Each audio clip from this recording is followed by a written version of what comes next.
សួស្តីពួកខ្ញុំពិសេសខាងទី1 F នៃស្នាបជាឡៃស្រីសុភ័ណ្ឌនិងកិត្តិយសណាស់ដែលបានរៃរើគ្នាបានទិញទួចសម្រាប់ចេញស្បៀងអាហារដូចជានំចំណីទឹកដោះគោទឹកសុទ្ធត្រីងៀតមី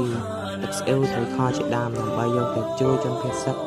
ដែលបានបង្ខំចិត្តរត់ចេញពីផ្ទះសម្បែងដោយសារតែសៀមបានឈាមទៀននៅតាមព្រំដែនធ្វើឲ្យគាត់ត្រូវបានភៀសខ្លួនជាបណ្ដោះអាសន្នសិននេះជាសកម្មភាព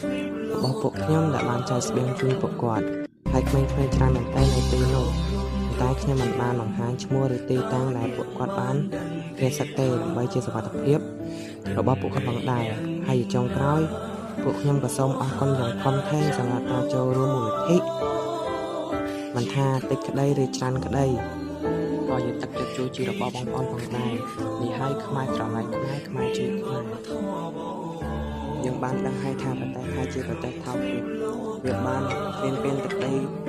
កម្ពុជាម្ដងហើយម្ដងទៀតហើយវាក៏បានបំផ្លាញសម្បត្តិបេតិកភណ្ឌពិភពលោកផងដែរដូចជាប្រាសាទតាក្របីនិងប្រាសាទព្រះវិហារសម្បីតែប្រជាពលរដ្ឋយើងក៏វាបាញ់មិនរើសមកណាស់ហើយពួកខ្ញុំក៏សូមចូលរួមរំលែកទឹកដល់បុព្វបុរសខ្មែរយើងដែលបានពលីជីវិតដើម្បីទៅទប់ទល់ជាមួយនឹងសត្រូវឈ្លានពាននៅតាមព្រំដែន